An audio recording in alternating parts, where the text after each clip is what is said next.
What's up guys, AD here, back with another Destiny Child video here on the channel. And in today's video everyone, we are going to be finishing the Ragna Burst level 20 for Burning Passion Anemone in parts of the On Cloud 9-1 events here on Destiny Child Global. Now before we get started, make sure to leave a like on this video as well as subscribe to the channel, and of course check out channel memberships down below if you guys are interested in further supporting the channel for a low cost. And a huge thank you to all of the members that have joined so far. But with all of that out of the way, let's get started here, as of course we are going to be completing the Ragna Burst here on the channel for the first time ever. And honestly, this is my first time account wise finishing the Ragna Burst, so I'm very excited for this one. And honestly, it has been a very fun time here and more of a challenging event compared to the normal raid, so I'm definitely very excited for this one. And let's get started here with the team overview, and we'll begin with the Busters here. So I do have decent levels here for my Busters. I've invested into my wood team quite a bit. As you can see, they're fully ignited, but I still do have slots 2 through 4 at a fairly low level. Now for slot 1 here, of course Elysian, we do have a level 62 for the final burst here, plus 35.8%, all allies max HP plus 4760. As for slot 2 here, we have level 31 final burst plus 6.1%,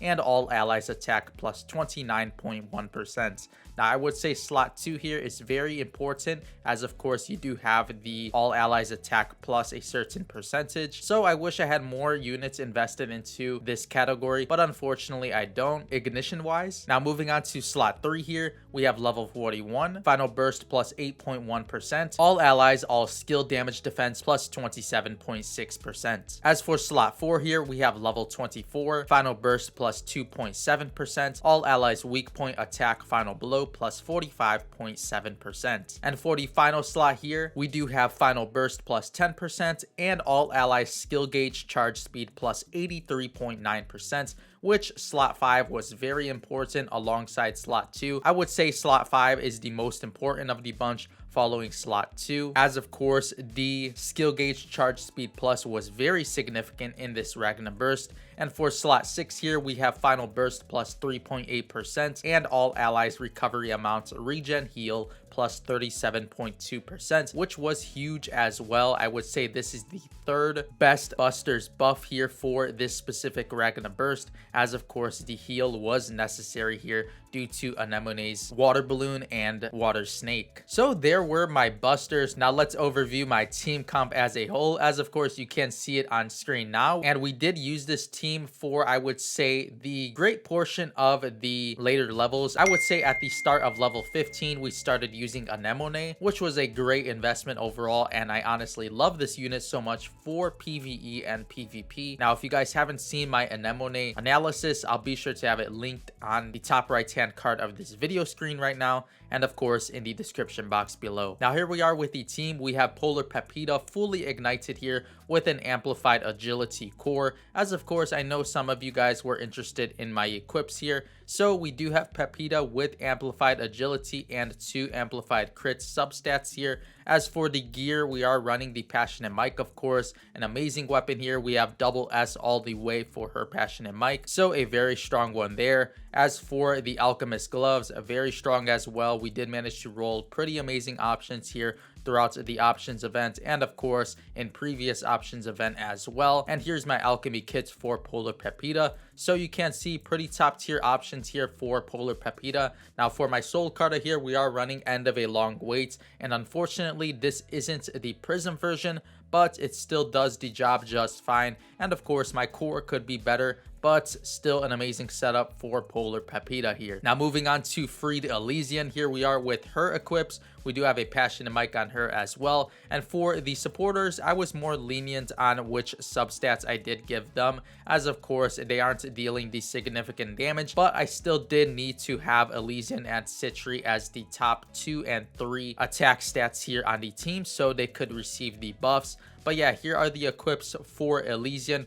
overall very strong still. And of course for the solo card we are running Change of Air. As for Heartfelt Citry here, or Maid Citry, if you guys don't happen to recognize her costume, there she is in Fancy Citry, her costume there for the S class. And we do have here her equips, Passion Anemone of course, as well as the Alchemist gloves. A very standard equip setups here for the supporter and attacker units, as well as the Bari's Talisman of Solace here. And of course we are running Change of Air on Citry as well. As for the next unit here, we are running Yuna, as this unit does have focus on slide and is very strong. If you don't happen to recognize her in that costume, here is Yuna in her S class, and we do have the equips on screen as well in the Passion Anemone, as well as the Alchemist gloves of course. As you guys can see, very repetitive here in the equip setup for the units. You got to have all the top tier equipments on your units to perform the best. And of course we are running Showtime. Since I don't have another Change of Air Soul Carta, I will be selecting some from my Soul Carta select boxes, as well as the Endless Dual End Guard is coming up, so I'll manage to grab some more. As for the final slot here, we are running Gambler Anemone. Now you can definitely toss a weapon onto your Anemone, as of course she won't have significant attack anyways. So a weapon like the Winged Sword here from the Eve's Adventure is a great one. It does have HP, so I definitely would give this one to my Anemone. I didn't really care too much to roll options onto this, but I may at some point. As for the armor, of course, standard as well. We are running Alchemist gloves, and of course the Bari's Talisman of Solace. Always make sure to have increased debuff evasion onto your units that aren't a debuffer, of course. As for debuffers, you'll want debuff accuracy plus. And for the solo card here, we are running Change of Air on Anemone, since I did need to take advantage of her slide that provides invincibility, and of course the heal on her tap skill, which was very significant for this Ragna Burst. As for the skill order of my team, we are running the leader skill of Elysian,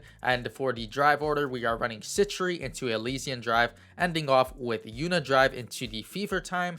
And for the skill order, we are running Pepita on slide only, Elysian 1 slide 3 tap skills, Citry 1 slide 3 taps, Yuna 1 slide 1 tap, and Anemone here 1 slide 2 taps. Now I did test 1 tap on Anemone, but my units were unfortunately dying and couldn't survive throughout the entire battle, so I did have to toss an extra tap here onto Anemone, which is pretty standard anyway, as this skill order is very strong for her. Now before we head into the run here, of course I did want to show you guys my settings on the home screen. Of course, the Destiny Child general settings, if you guys aren't familiar with the performance settings, you'll definitely want to turn off live 2D motion, and of course make sure to turn on the low quality as well as the low resolution battle mode. And of course here in the DC lab settings, which are very new, always make sure to turn on the bottom 3 here to hide cutscenes in battle, hide illustrations in battle, as well as hide attack effects.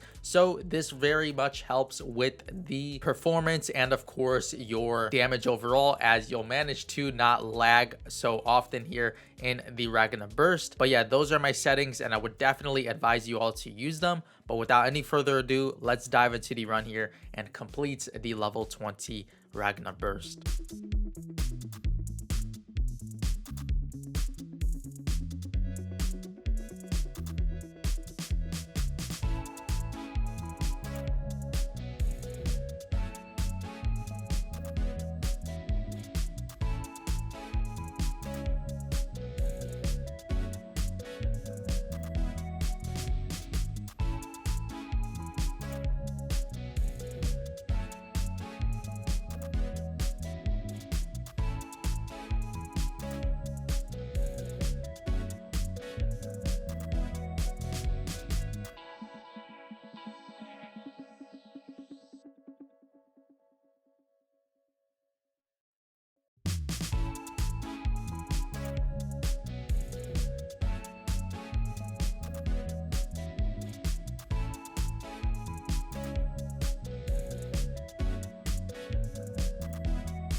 So there it is. We did manage to complete the Ragna Burst for the first time here ever on my account, so I'm very happy here. As you can see, Burning Passion Anemone completed. We did happen to try 5 times here on level 20, but not too bad. Could have done it in 4, honestly, if I played manually. But as you can see, I was for the most part playing on full auto, but pretty much just manually driving the units. Now, you'll definitely want to play manually entirely to take full advantage of your units and, of course, their skill orders to maximize your damage overall. But I just went with the semi-auto and just manually used my drive skills. But there we are with the Ragna Burst completion. As you can see, total damage 265,933,740 damage here. We have our rewards on screen, which are amazing. And of course, for the battle stats here, we have Polar Pepita dealing the most damage, of course. And for the damage taken, Polar Pepita taking the most, followed by Citri and Elysian. And HP received here, tossing to Pepita, Citri, and Anemone for the top 3. So very amazing. Hopefully we can manage to do this again during the Land Fey Ragna break. And make sure to let me know down below in the comments, how far did you get